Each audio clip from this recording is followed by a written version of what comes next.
What's up, guys? Welcome to Operation B, the podcast. I am your host, Jamie Thurber, and I am here to take you on a journey of deepening, of expansion, of understanding more about who you are and why you're here and how to operate in an optimal way that allows you to do what you want to do, feel how you want to feel, take care of yourself truly, and support everything that your heart desires.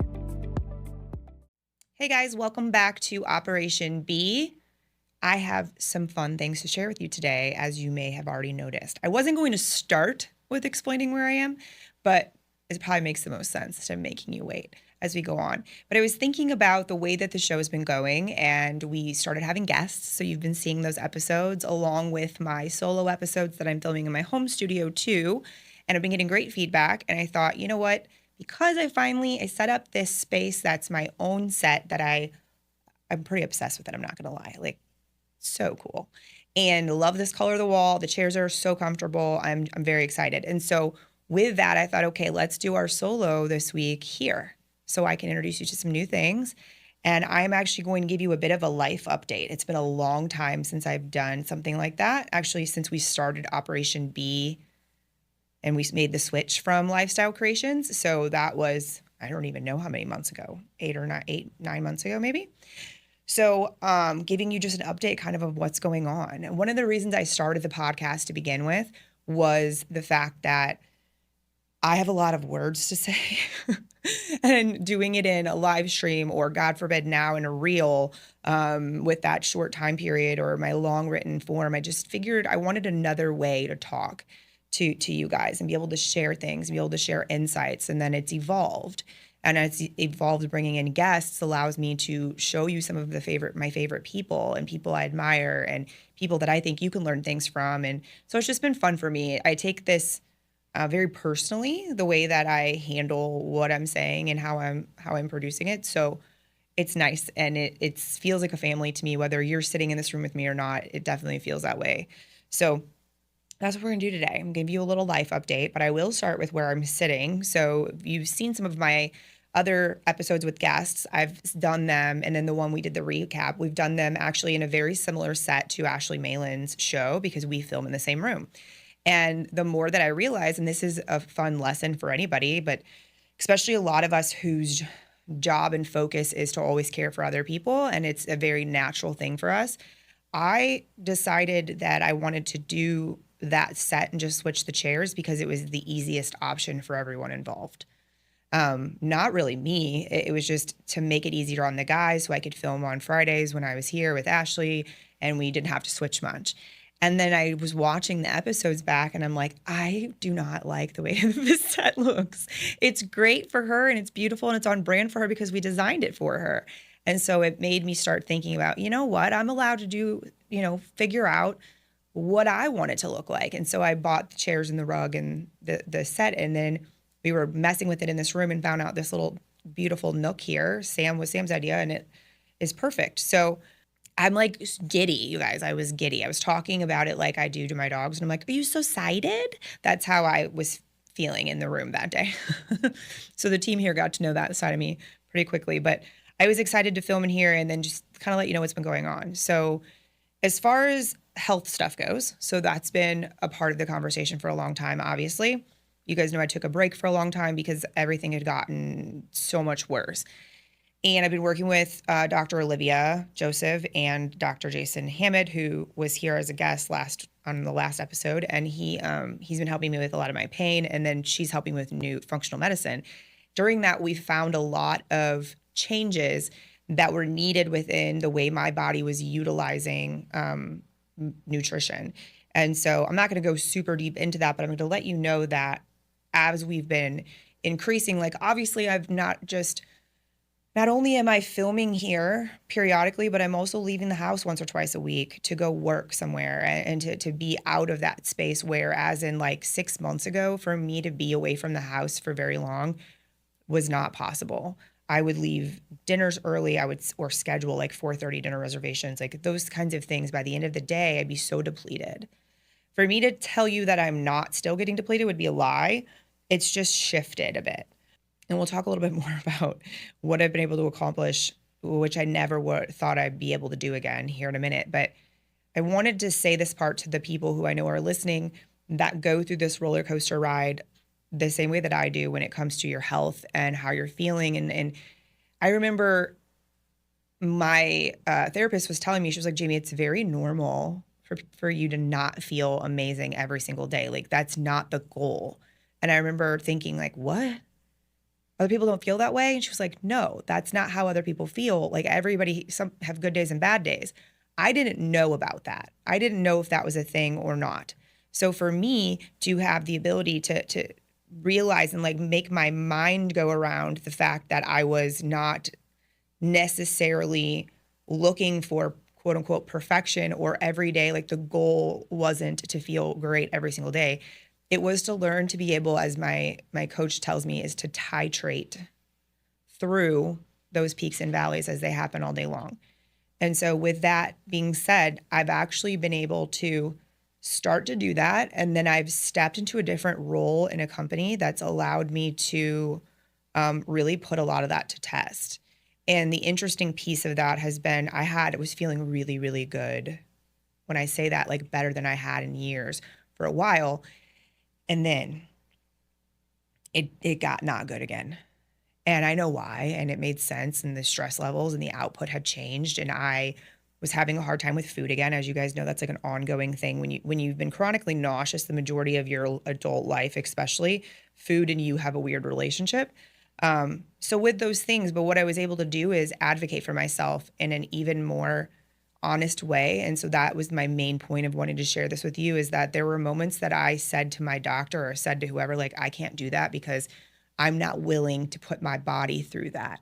For example, when I get blood drawn, I usually, if I'm not in a good, steady state when I do that, I'm going to feel down for several days after the fact. So this last time around, I was in the middle of dealing with a bunch of stuff. I wasn't feeling good. And it was time for blood work. And I said, I don't feel comfortable putting my body through that right now. And they were like, okay. Now, back in the day, even 4 months ago, 5 months ago, I would have felt, and I feel a little anxiety, honestly, just even retelling you that story, but I would have felt there was just no way I would have made that decision for myself. I would have definitely continued, like I felt bad for my doctor. What has nothing to do with her? She doesn't mind, it's up to me. And so being able to advocate in those ways and not beat yourself up in your head about it after the fact is huge. That in itself is big. And that's a layer of chronic illness that a lot of people, unless you've experienced it yourself or intimately like Tony has with me, and he talked about on the episode we did together, it's hard to comprehend really how that affects that piece of you that always feels bad about everything or will put yourself, in a bind just to not inconvenience someone else. So that has shown me my ability to regulate, which has been enlightening to say the least. It's been encouraging because even when I have had bad days or I have had like full body panic attacks that have happened again in the evenings, they're faster. Like it doesn't drag out for days. It doesn't cause me not to be able to function for a long period of time, those kind of things. And then if I do, like one of the days I was supposed to be on a morning show I had to be here at 6:30 a.m. to be on the show, and it was the night before. And Tony came because he was going to be with me, so he, salvaged the show for her, which was great, but I didn't feel bad about that. Like I wanted to come. I felt annoyed that there was yet another thing that I had to miss out on because of my health, but I didn't feel guilty or bad, which I used to would have beat myself up about it.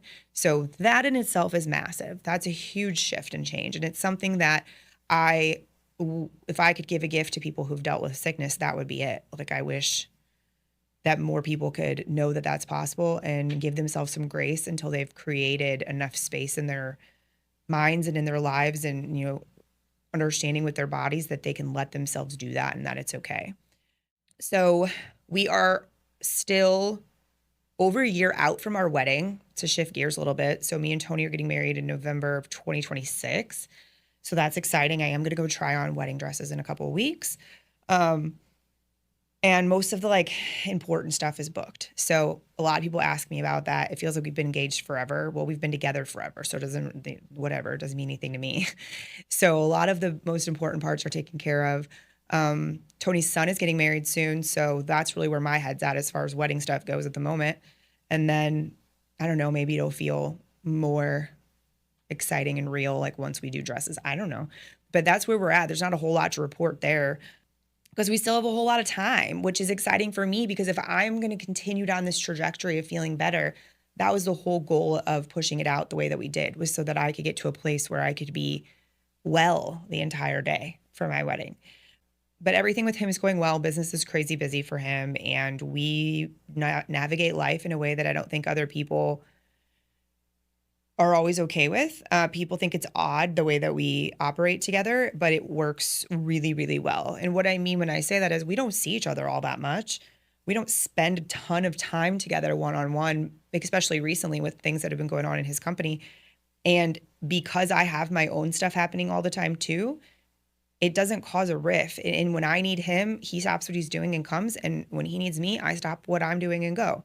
And so it allows us to have a really beautiful harmony kind of in our relationship. And I think about it all the time because it is unique. And I wish that it wasn't. I wish that everybody, more people could establish that kind of relationship for themselves with other people and just know how much more of a gift it could be and how much more free you could feel in your own relationship if you could create those things. But you guys need to let me know if you think that's interesting. So if you want to learn more about things with Tony and I, like I know he'd be willing to come in more often. We'd have to get bigger chairs because he's going to break this chair if I have him come sit in one of these probably. But if you guys like that, comment and let me know, and we will schedule some more stuff with Tony, maybe even do some Q&A or something like that. That would be fun. So as far as our home life, that's where we're at. I am still coaching. I am still working with business owners, and most of them actually right now I've had. So I think the newest has been 2 years, a little over 2 years, and the others have been 5, 6, and 8 years almost. So it's exciting. It's exciting to watch them level up. And while I was able to continue working with them through being sick and everything, because they're not energy leaks for me. They're actually giving in and filling up my cup while I'm giving to them every single week. And so it's been fun. Like one of them bought a house and is turning it into a salon and moving her salon out of the place she is now into a place that's 3 times as big. That's huge.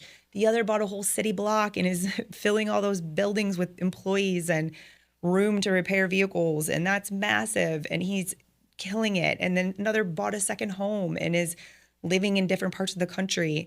The other is starting a new program for her clients. Like it's just very, very cool to see what's able to be created. There's a lot of negative things going on in the world, right? Like we know that there always is. Like right now it might feel a little bit more, but at the end of the day, I mean, at least people that are around my age, I feel like it's always been that way.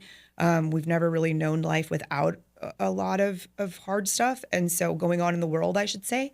And so the reason I want to share that with you is because do we all face uncertainty from time to time? Absolutely. Like, could we lose it all tomorrow? Sure. That's called life, right? But to see my clients and myself and other people I do business with thriving and being able to, or even just staying steady, right? Like that in itself, being able to stay steady and aligned is something to aspire to. Doesn't always have to be this giant uphill climb. Like honestly, that giant uphill climb gets exhausting and can often be the thing that causes you to spin your wheels. Because if that's all you're doing all the time, guess what? I have clients, some of these people I just mentioned, where one of the things I've had to teach them is how to slow down and look around, and acknowledge what they've done and what they've built. And because when we do that, energetically, especially when we do that, we attract more of it. We attract more of what we want. When we let ourselves be in a constant state of not enough and need more and blah, like it's chaotic, it's anxiety, it's not a place of gratitude, it's not a place of fulfillment. And the majority of the people I know who have wildly fulfilling lives, are they always hungry and like looking at opportunities? Sure. But they're so okay with where they are that if those opportunities didn't come, it would be okay. And so that's the thing I like to see. And that's one of those pieces of the puzzle that I find so enlightening, but also encouraging. So I wanted to share that with you because coaching is still going well. The brand is going well. The podcast is going well. We're going to vamp up some of the content, which I'm excited about. Yes, I'm still suffering with dry mouth, so there's that. I'm just still like chug water the whole time I'm doing an episode, but that's fine. I did get this cool new mug from Hydro Jug that doesn't leak, which is exciting. Not sponsored, but we'll plug them because it's not a joke. I thought it was a joke. It's not a joke, you guys. Look. No leak. Wouldn't it have been funny if it would have leaked though right then? That'd have been my luck. Anyway, that's exciting to me when I'm walking in here to the studio and I have bags in my, like tons of bags, and like my other cup's like leaking all over me because it didn't have a lid that closed like that. Anyway, it's the little stuff, friends. It's the little stuff. So there's a huge thing that you guys probably won't see coming. Well, maybe some of the podcast listeners maybe see it coming, but this was not something I went looking for by any means. But in February, I started working as a consultant with the company that we film with, Punchline Productions. So we started filming in their over here in our studios with Ashley, and we were talking about systems, and they were learning a little bit more about what I do and how I help people create systems in their lives and be able to scale in a way that's sustainable and, really be able to optimize on people's skill sets. That's really one of my main focuses always in a company is like, okay, who's good at what and how can we optimize things so that they're able to focus on those pieces. Like, can we all only do things we love all day long? No, like that's not what it is. But if we can do that more often, that's always the goal. So I started out consulting, which I was just coming in once a week. And then it very quickly turned into, I have this thing, you guys, like, so it's a joke amongst my like really close inner circle people that somehow I very quickly become wildly involved in situations that I get presented with. And it's not even intentionally, it's just my brain works that way. It sees a situation, and if someone's willing, I'll help them sort it out. It's just kind of the way I naturally work. And that's what happened here. So a few months in, I realized that, I had taken on quite a significant role, and there's two owners and they were totally happy with letting me help and grateful. And it was very cool. And like one of the things I remember telling Tony about the situation was I was like, I've never worked with, and like, guys, don't take offense to this, but I've never worked with men who were willing to make changes and actually act on the things that I showed them or said to them, hey, I think this would be better. Or, hey, what if you change this? Like there was one day that I was like, hey, I don't think this is a right team member. Like this feels like more work than it needs to be. Doesn't feel like a good fit. In almost every coaching and consulting experience that I've had, people take a really long time to deal with those problems, and they let them become cancers in their companies a lot. And that's not what happened here. It was like, wow, okay, these people are open to what I have to say, like, and it made me dive in more because it was different than what I'd ever experienced. You guys have heard me talk about a lot of my other work experiences and bosses and, some of the companies I've worked with and stuff. And it sucks. Like, let's be real. It is not fun when you can see the potential of a company and someone's not willing to have that conversation, or someone's not willing to basically, a lot of times it's put your pride in your pocket, and decide like, hey, what's the best move for me and my company? And Tony's watched me, for almost 15 years be in that situation. And so with this, it was fun for both of us. And I remember checking myself a lot, like, why are you doing this? Like, are you okay? Are you pushing yourself too hard? Like, what's going on? But what I was noticing is a lot of the days here, I didn't leave feeling like I had been hit by a truck like I would just even working in my office at home sometimes, are different things. Because the last company that I had come in as a business manager for, as an employee or a subcontractor, I did it from my house because he was a mobile company. And I would still, I would feel it was killing me. Like it was so hard. And this was years ago. So anyway, with that being said, like what I noticed was we started to become a pretty cool little pair, or like a threesome or whatever you want to call it, like a good little team where pieces of everybody's strengths were able to work. But I could see where if I had a little more control, I could help relieve some of the stressors.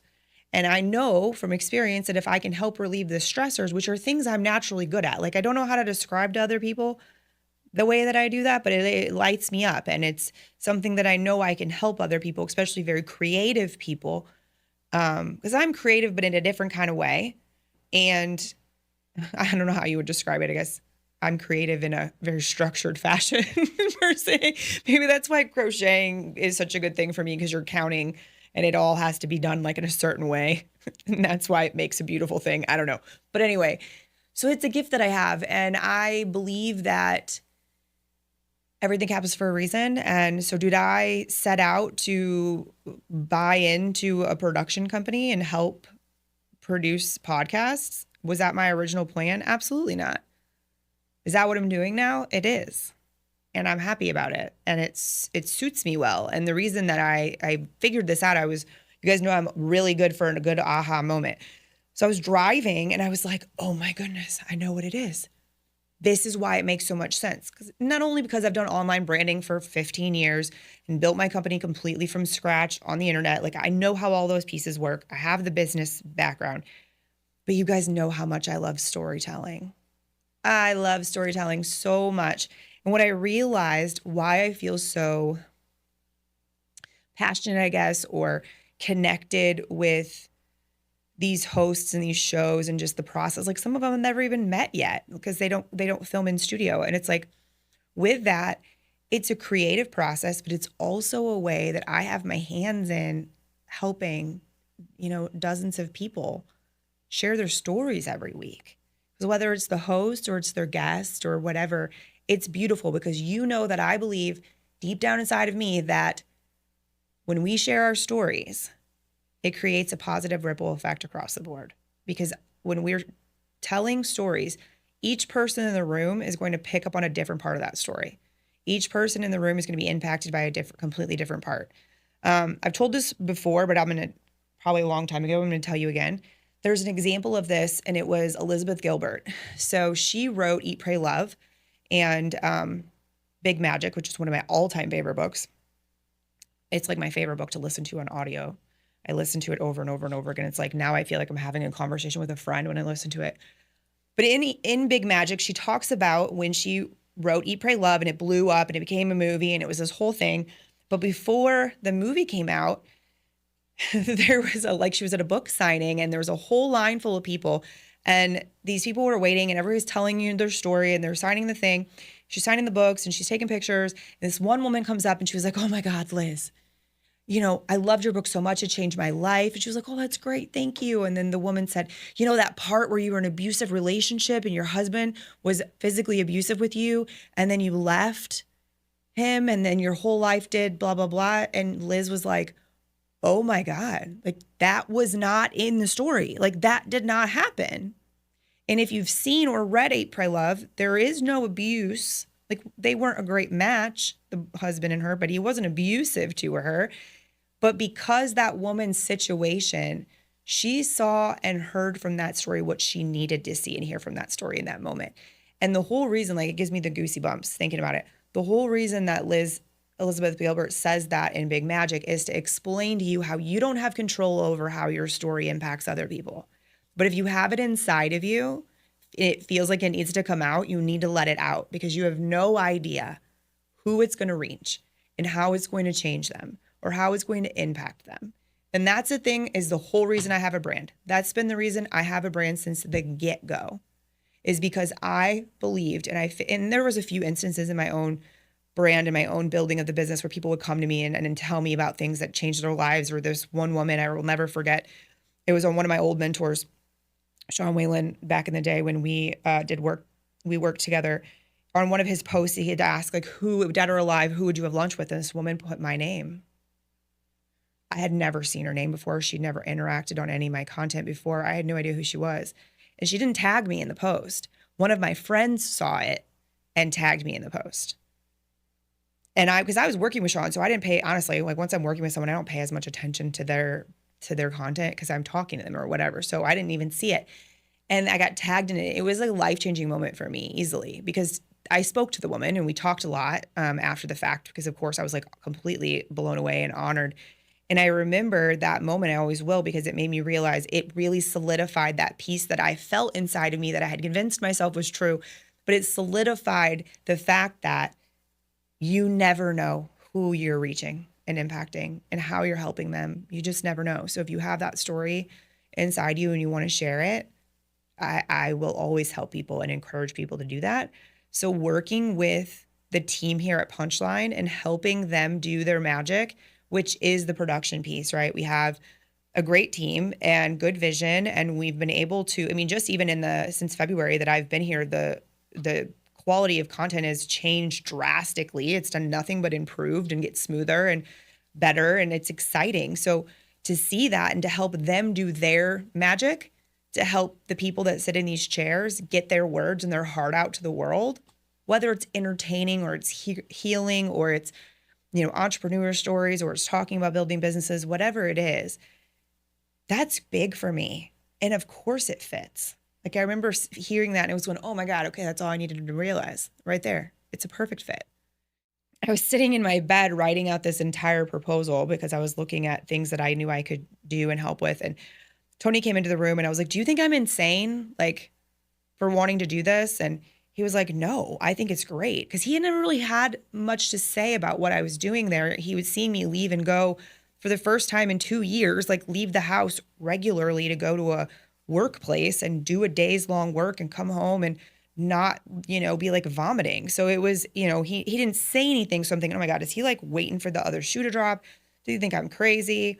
What's going on? But when instead he was just watching and going, holy crap, like, she's doing this. And what I realized is that what I've been doing is testing everything I was able to accomplish in my physical healing in a chair with yarn in my lap and doggies around me. I was able to test and see if I could do it out, if I could withstand that and make it happen in a different atmosphere. And otherwise I would have never known. And so I was able to do it in a safe place and in a place that didn't require me to be there 40 hours a week. I mean, I was working 40 hours a week on stuff at home, but I was doing it at home. And so I was able to kind of learn that. So I remember that night was like, do you think I'm crazy? And he sat down. So if you guys have ever met Tony, he doesn't sit, like you see him sit in an interview. He doesn't sit still for very long. So he sat down and he was like, here's how I see it. I've watched you help companies for a really long time. I've watched you be in their corner of the ring, cheering them on. I've seen you be behind the scenes. I've seen you be the manager. I've seen you be the person who builds it up and then they just don't do it. They walk away from it. There's a company that invested a lot of money in me. I built everything up and then he just never touched it again. Like it's not devastating to me by any means. It's not mine. Like it sucks. It's not fun, but it's not fun when you don't have the opportunity to see those things through when you're not in those positions. So he was like, here's how I see it. I've watched you do this for over a decade. I think it's about damn time that you have a chance to see it through and put all of this that you're so good at to use in something that you have skin in. So having skin in the game because you could do it. And I think you deserve to see that you can do that because it matters. And I believe in you. And I believe it was like a great moment. What he doesn't realize, I did not expect that. And it's sometimes I'm still shocked by how that man loves me. It's wild. I'm just like, whoa, you really were paying attention. Like, okay, you're right. That is what's happening. And one of my very best business friends, especially so her and I met through business, Catherine, I brought her here to be on a few shows earlier in the year. And she told me the same thing. She was like, you've been preparing to do just this. It was just waiting to find the right place. And I do feel like this is a good place for me and I'm all in. Obviously, everybody knows it. But that's something I haven't told anybody yet. So I'm saying it here because I haven't talked about it yet. And there's a few reasons. I had to find my bearings, I had to get my place. And when you're injecting yourself into a already existing situation, it's tricky. And I'm sure that Sam, who's here filming, was probably annoyed with the number of times that I was like, are you sure you're okay if I do this? Like, I was thinking I would do this, but I want to make sure you're okay. Because I never wanted to overstep. I never wanted to make anybody think I was trying to reinvent anybody's wheel. And I took that part very seriously. And I still do and I always will. But as of the beginning of June, so it was Memorial Day weekend that I wrote that whole process. So it was like a 30-page thing with a plan, a profitability plan. So I presented it to them the next week and they said yes. And so then I became a partial owner and doing the CEO thing. So we all have our own section that we're managing. I'm overseeing the management of the moving parts, and then they get to, the other two, Sam and Corey, get to focus on what they're good at, which is huge, because when they have this space to do what they're good at, they're exceptional at it. So it's been exciting to see, even just in a few weeks, how we've made those changes. I guess it's the middle of July now that we're filming this. So it's been 6 weeks or so, 6 or 7 weeks. It's been a wild ride here and there, but we're dealing with it. And I think it's been good. But the main wild thing about it all is that I'm okay physically.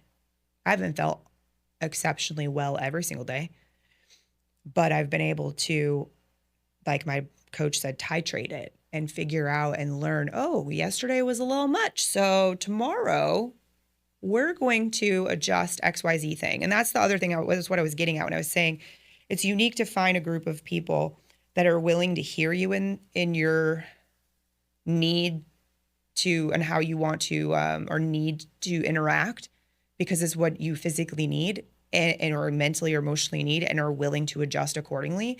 It's rare to find that anywhere. It's definitely rare to find that in work. It's also definitely rare to find that in men. Like, I'm not being rude, but I've done the male-dominated world for my entire adult life. And it just isn't normal. Like, you don't find that very often. And so that's the part where I remember, I'm like, okay, just trusting myself. I know my instincts, they're serious. They know what's up. Being able to trust that matters. So for me to be able to dive in has been fun. It's been kind of scary, but I trust in my abilities to see things through. And if I'm nothing, I am a follow througher, or whatever word you want to use for that. That is, I can't help myself. So we know that's going to happen. And I tell, like, Ashley Malin, for example, is my client. We start the show and she's like, what if it doesn't work? And I told her, the only way it's not going to work is if you quit. She was like, what? No, that's not true. I was like, it is, though. The only way, because she's got a great story. She has a great personality. She's charismatic. She's good on camera. She shows up. Like, those are pieces of the puzzle that we didn't have to worry about. And I told her, as long as you don't quit, this will work. And I remind her of that all the time. And that is so true in so many situations. So I know, curveball, guys, right? So I just kind of wanted to take this moment, and I thought it was actually great. Like I said, we set this up last week, and I thought, you know what? First time in this set, I'm going to tell you guys some life updates, tell you what's going on with me and Punchline. So we'll link them below. Guys, please go give the company a follow. And there's lots of different shows. So the cool thing about it with Punchline is we also operate the channel as a network. So underneath of that network is all of the shows that we produce. So you'll be able to see everything from a first responder show to a show about mental fortitude, to healing, to Dr. Molly James, to, oh gosh, I can't even think of them all, but we have a bunch. I could list them for 20 minutes, but if you go look, you're going to find shows with real people, with real stories, in various subjects. And that's the cool part, is that it's a lot of people that are supporting each other, but also doing their own thing. So check it out. I think you guys will like it. You know how much I always remind you that one of the best ways to support someone who's building an online business, especially, is to like, share, follow, comment. That's a free thing that you can do to help someone. And it gives them more support than you can imagine, because that's something that no matter how much ad spend money you have, you can't buy that organic reach. So as always with this episode, if you liked it, please make sure to comment below. Let us know what you think. Give this a share. Share it over to somebody that you think could benefit from this message. And if you have any questions for me, my email is below, and I'm always here for you. Thank you for listening, and until next time, see ya. Thank you for listening to Operation B, the podcast. To support this message and to support the show, please make sure that you like, follow, and share the podcasts wherever you enjoy listening. And be sure to leave us a review on iTunes. Thank you for being here, and see you next time.